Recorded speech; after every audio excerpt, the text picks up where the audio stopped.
Hey.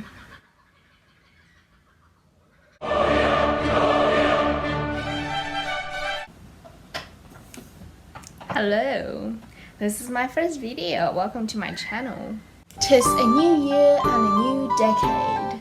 My New Year's resolution is to read 50 books this year. I will be talking about adoring as well as ranting about all the books I read in January 2020. My first book of the decade was, drumroll please, Daisy Jones and the Six by Taylor Jenkins Reid. I actually enjoyed this book. I didn't think I would because the blurb didn't sound like my style, but it was a pretty cool book, 4 out of 5. I'll try not to give away too much about the book because the best way to enter it would be knowing nothing. You will enjoy it so much more, but feel free to continue watching. This is about a sensational rock and roll band in the 70s whose members were so talented, so rich, and so beautiful. They just suddenly disbanded one day and no one knew why. So this is somewhat of a biography about the band Daisy Jones and the Six. Daisy and Billy are the lead singers and the rest are bandmates who play good. There is a lot of drugs, a lot of sex, a lot of music, very chaotic, and if you're kinky, then you'll like this. Now, the reason why I didn't give it 5 out of 5 is Daisy, I did not like. She was a hardcore drug addict, an alcoholic, an adult child who was just incapable of getting her own crap together. She is too headstrong and it's not a compliment. She is so stubborn. Everything has to be done in her way or she's not doing it. Also, that one time when she was intoxicated with a journalist in a casual interview and ruined everything. Hey dude, have I told you about that one time when I caught Billy spreading mayonnaise and his elbow licking it? Dude, that was amazing. Okay, that was bro. Oh. Lead singer of world-renowned band The Six exposed to have a life-threatening mayonnaise addiction. I'm so high. You know, Daisy's second favorite outfit is probably a bath towel. What's her favorite outfit? Naked. Did you actually think I would be naked? You dirty, sly little teaspoon. YouTube is a kiss website. In all seriousness and in relations to other characters, they're all dope. And I don't have a huge problem with them. Camilla. God damn, she's literally a goddess. She will forgive all of your sins and even give you a chocolate cookie when you feel sad. She is the dopest out of them all. I thought the writing was really good. It was engrossing and addictive and I liked the interview style. Next up we have a more somber book, All the Light We Cannot See by Anthony Doerr. The author had obviously done an insane amount of research to achieve this level of detailedness. This was an incredible read. I cried so much towards the end that my red swollen eyes were probably in the nightmares of the family who live across the street. This is a novel based on the political the war between France and Germany during World War II, and it's centered around a pair of star-crossed lovers. This is Marie-Laure, a girl who has been blind since 6, who can probably hear you blink. So, She is a mechanical badass and can solve wood puzzles in under 5 minutes. She likes to read too, so we're best buds. Even her books are in Braille and look way cooler. This is... Bernard Penney. Je parle aussi français. Wait a minute. Bernard Penney. Bernard Penney. He likes engineering. He knows how to fix a radio and also how to destroy one. He has whitish blonde hair. Schnee. He can also do trigonometry. I am simultaneously disgusted and mesmerized. The plot of Mahi is that she grew up in Paris with a father who was such an endearing, funny man. He loved her very, very much. When Paris wasn't safe anymore, they escaped together to Saint Malo to seek refuge at Mahi's grand uncle's house. On the other side, Vienna's story is more dramatic. He and his sister Utah were orphaned and taken care of by a French woman, hence his fluency in French. He was interested in electrical engineering and had a natural knack for it, which I cannot relate and I'm very jealous of as a cower in a corner haunted by the Vienna electricity course. He was a very brilliant child and had an opportunity to enroll in a Hitler Youth Academy. Naturally, he grabbed at the chance because if he didn't fight for change, he would have probably had the same fate as his father, who was a mine worker and died in the mines. But boy had no idea what he signed up for. Basically, he was shipped off to the army when he was only 16, and his sole mission was to track down people who were trying to transmit conspiratorial info through the radio. He had a lot of practice back in the academy, and I'm not sure how he found the locations of the transmitters because I failed physics, but all you need to know is that he was really smart and useful. He and his squad eventually reached, you guessed it, St. Malo! And if you do care, this is a winner of the Pulitzer Prize for fiction, which is a pretty prestigious and important prize. It has also won the 2014 Goodreads Choice Awards. This is adult fiction, not a YA novel, so the writing is a lot more complicated.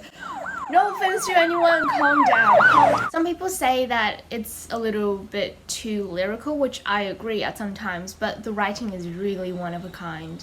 The language is so detailed and brings out so much from a scene. You can really feel the intensity of emotions from descriptions of characters, their inner thoughts, or even the environment. To give you an idea, I'm going to read a bit from the book. So this is when Vienna was already in the military and he was trying to track down people making conspiratorial transmissions.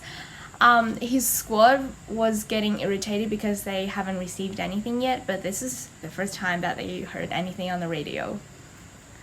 So Vienna decides to trim the area, but before he does, he hears a sharp and clear and menacing as the blade of a knife flashing in the sun, a volley of Russian.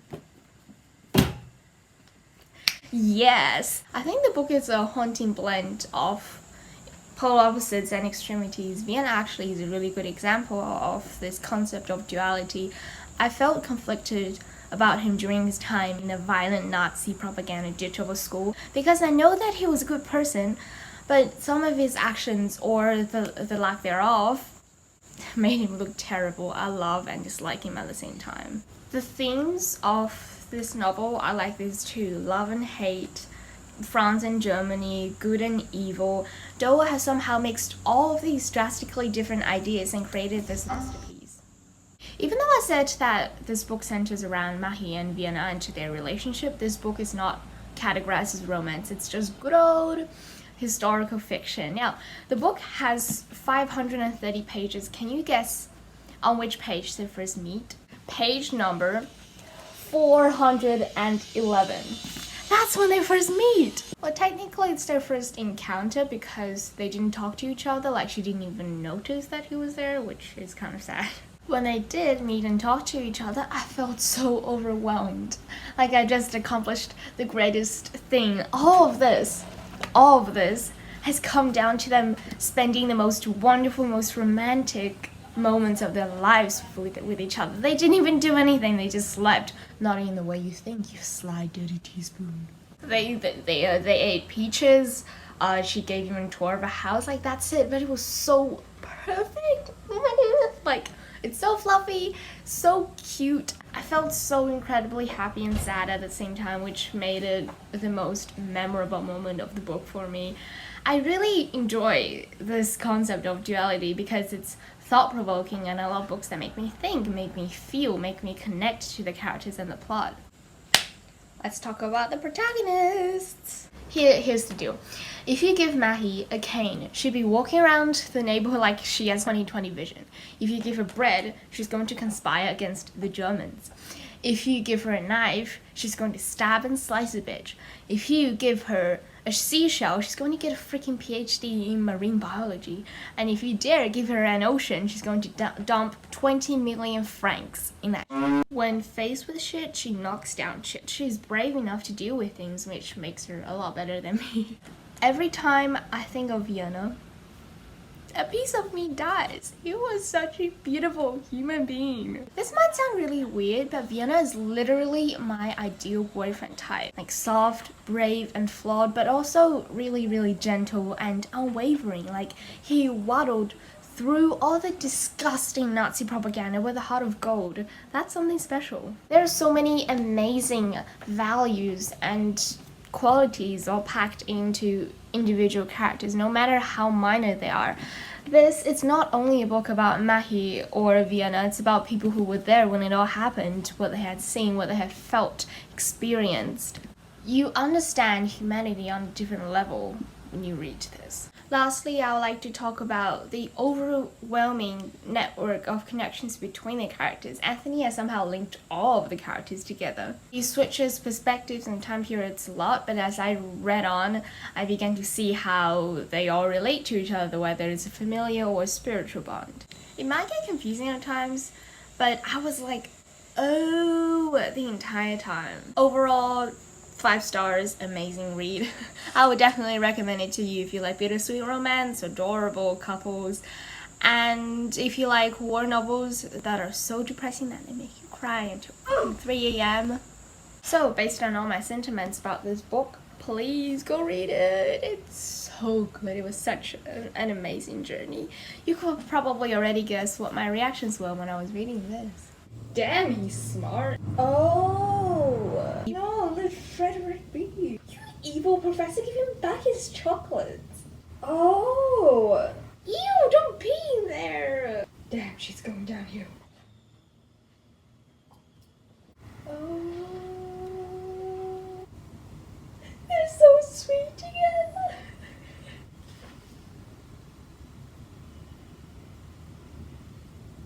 What? Oh, no, I'm done. In summary, all the light we cannot see is one giant meme. So 3 of Thorns. I like this book very much. It's written by the same author as An Enchantment of Ravens, which was one of the cutest, fluffiest romance fantasy novel I've ever read. Every time the protagonists spoke to each other, I just squealed. I was looking forward to this book a lot, and okay, intermission. Let me tell you a library story. Yes, a library story, even though this one isn't that interesting. So my family and I went on a vacation on a mountain during which I read Ravens. When we came back to civilization, the first thing I did was to go to my local library and savagely hunt for Thorns. Because Ravens, it touched a part of my heart that I didn't even know existed. And, you know, of course, Thorns was on loan. I mean, that's normal, so, you know, I waited and waited and waited and waited. The book ended up being returned a full week after it was due. I hope that person gets fined what they deserve. Moral of the story, return your library books. I'm too poor to pay $3.50 for a reserve, so be a nice guy. This story is about a nerd and a flirt. Elizabeth grew up in one of the great libraries of this magical kingdom, which hold grimoires, or in Elizabeth's words, books with souls. There are books with magical spells written in them. Some are friendly but are not powerful enough to form human speech, but some are very dangerous and a little evil. I find this world setting so fascinating. I would literally kill to live in a library where books are sentient. This made me think, what if my books are grimoires? Hey, here's all my books.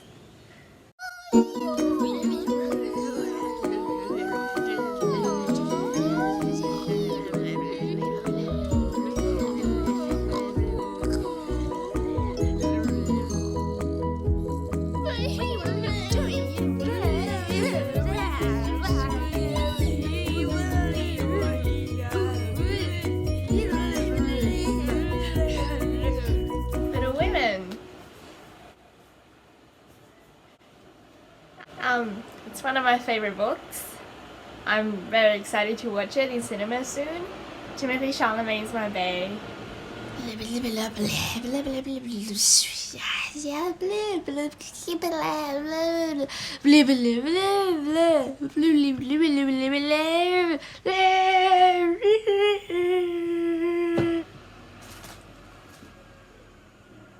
The Time Traveler's Guide to Medieval England.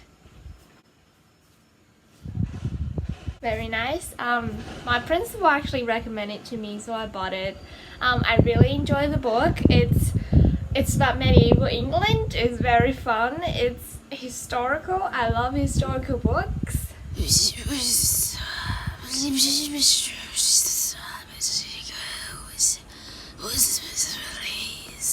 Yeah.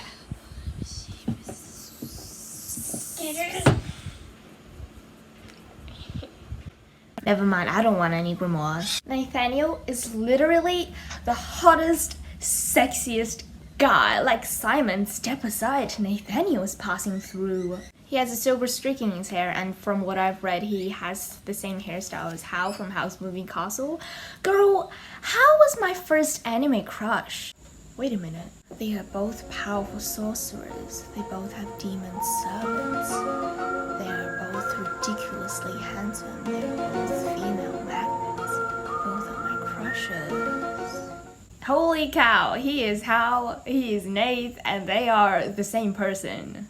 I find Nathaniel to be such a flirty tsundere, like who is kind-hearted and powerful and rich. He's basically Elizabeth's magic sugar daddy. Mr. Thorne, excuse me, Mr. Thorne. Who is Miss Elizabeth Scrivener? What is the relationship with her? She is an absolute menace. An unmanageable country creature. Damn her! Thank God she liked me too. I would have started writing poetry. I really like how methodical Elizabeth is.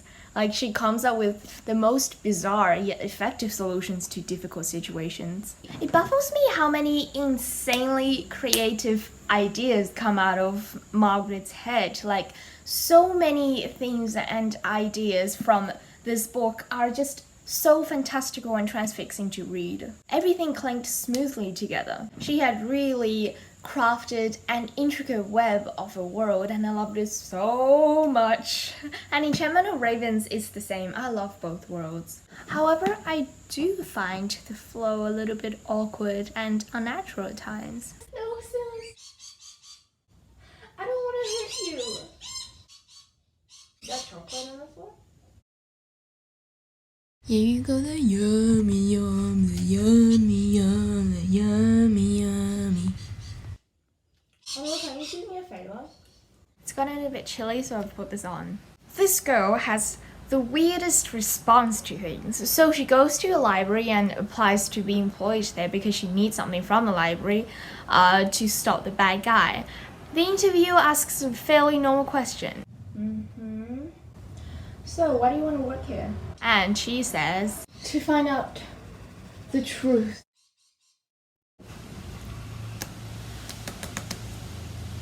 what is this vague bullshit? Okay, when can you start? You find nothing wrong with that? She isn't even questioning her. What the heck? This is the equivalent of saying to find out the secret when applying to McDonald's. The interviewer is gonna be like, girl, you're a spy from KFC. You need to leave. Hello, this is Ria in editing. I actually realized that I deleted the part where I finished the video, which, I mean, here are my final thoughts for Sorcery of Thorns. I'm just gonna give it like a 4 stars, 3.5 maybe. The plot is really cliche. It's like Elizabeth and Nathaniel, they go on an adventure together and they defeat the bad guy and blah blah blah, yada yada yada. So I'm not a really big fan on that. Like, I like the romance a lot better than the actual story. So yeah, those are my thoughts. If you've read the book, comment down below and share your thoughts with me. Yeah, we can talk about Margaret Robinson. We can talk about Margaret Rogerson. Yeah. Six of Crows.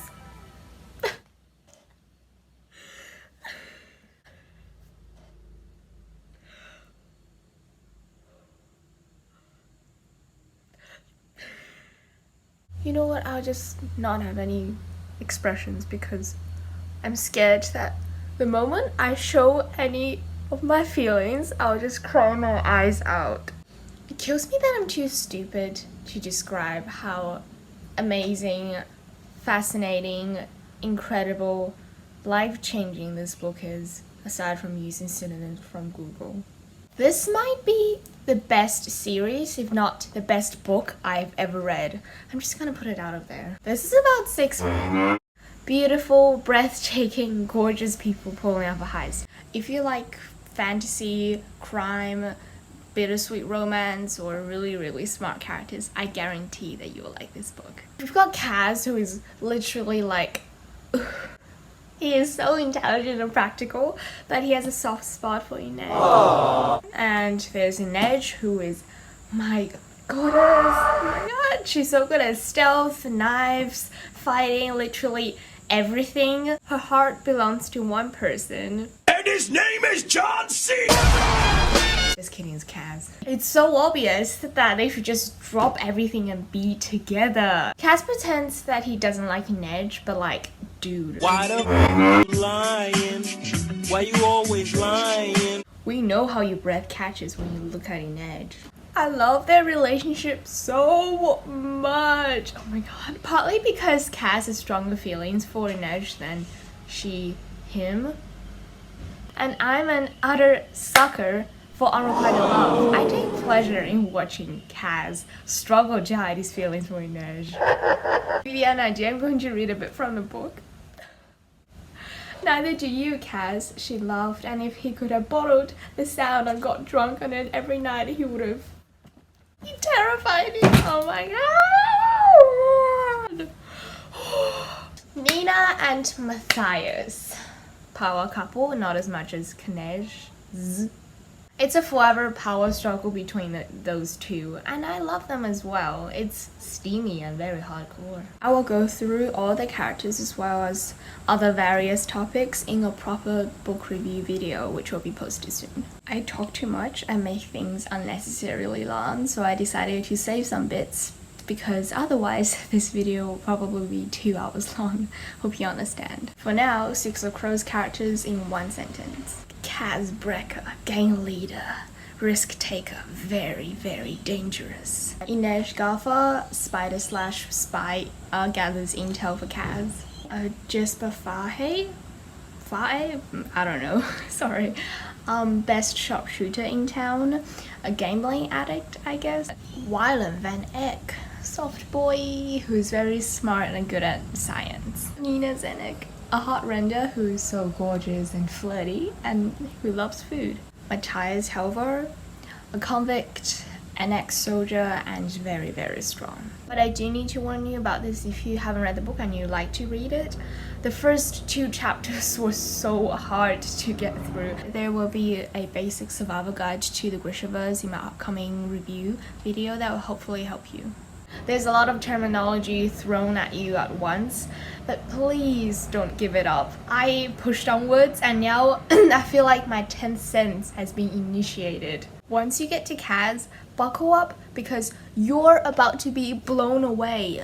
And it's a hell of a ride from there. No escape, no stopping, no rest. You will succumb to the power of the almighty Leigh Bardugo, just like many before you. You will reach this until the world ends. I'm not gonna waste your time or my time by trying to describe the indescribable splendor of this book. You should read it because the characters are like gold. Kaz and Inej especially are like none I've seen before. Their relationship is cute, heartbreaking, and you can feel how much Inej means to Kaz. Romance at its best. All 6 of them together is like an intellectual orgy. They, with their minds. The plot is intense, okay? I was not on my mother's, I was on my cousin's the entire time. Fast-paced, accelerating, unexpected, very, very addictive. Just read it! If you haven't, what are you doing? Go get a copy now. If you have, high five sis! You're my new fave person. Hit me in my DMs and we can chat about this. From my senseless blabbering, you can probably already tell what my sock reading routine is like. Hey guys, welcome to my religious Six of Crows reading routine. First, I prepare the sofa with a box of tissues and a nice cold cup of tea for emotional needs because you know that I'll need it.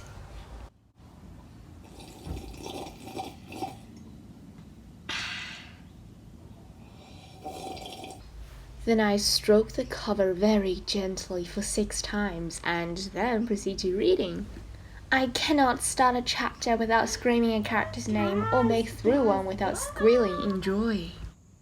Go, boy. Oh my god, Inez! Go, queen! Go, queen!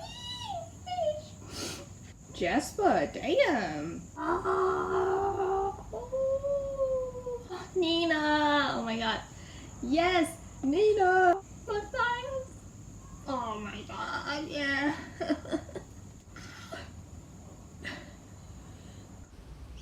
When I feel giddy, which is probably every 3 seconds, I get up and run around in a circle as many times as I need to get over my feelings.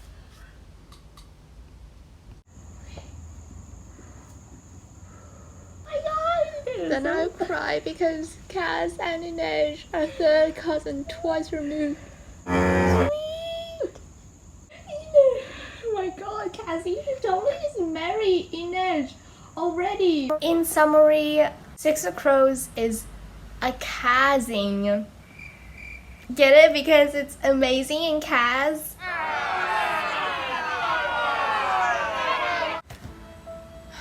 It's such a bad joke. Please read the book. It's the best gift you can give to yourself.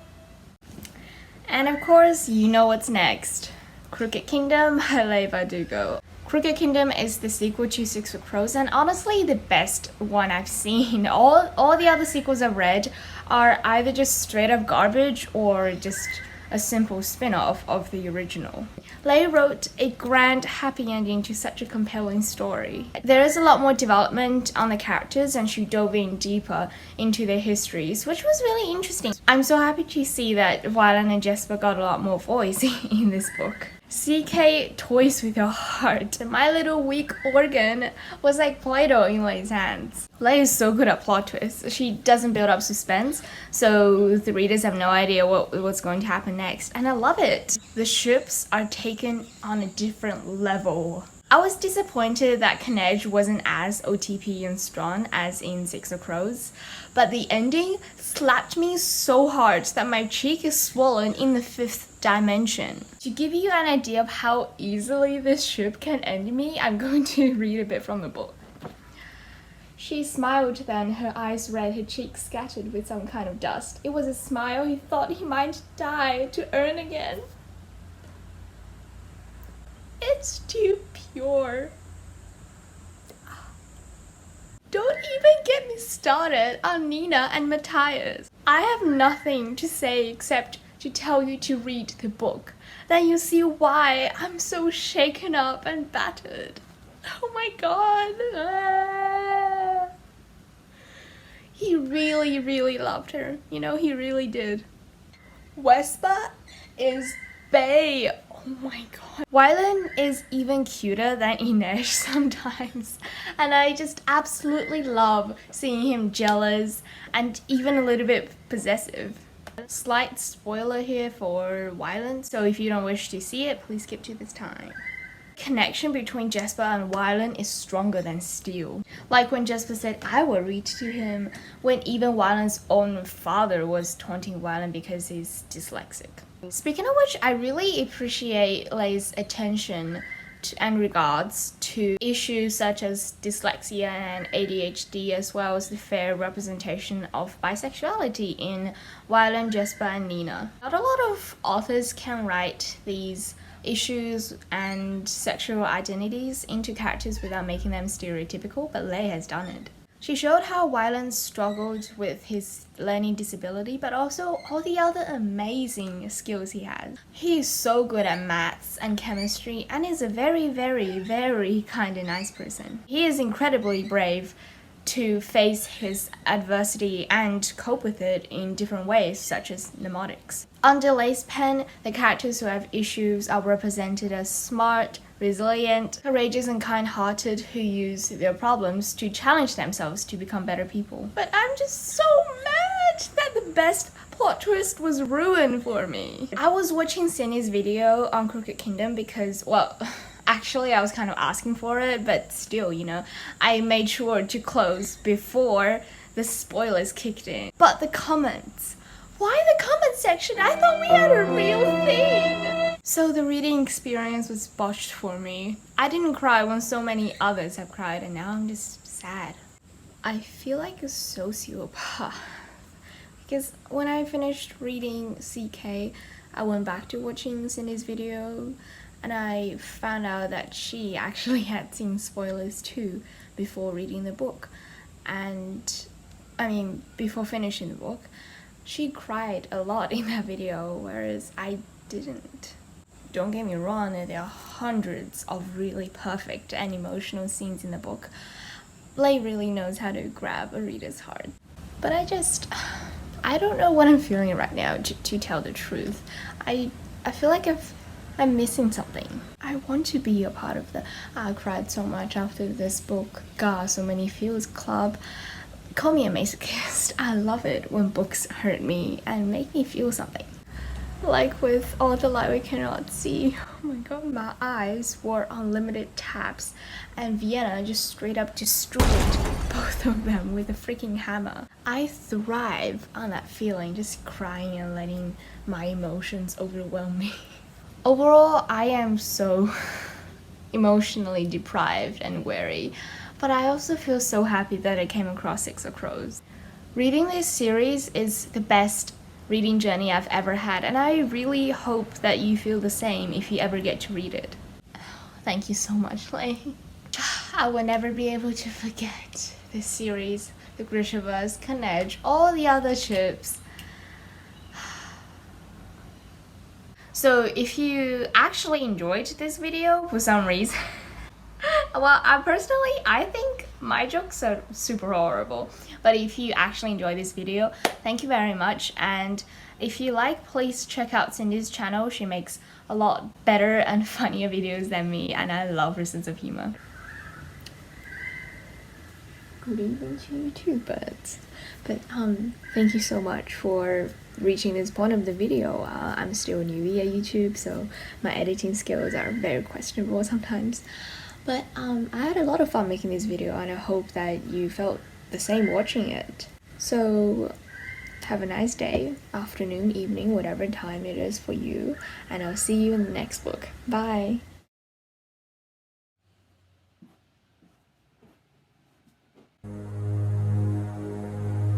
Dorime.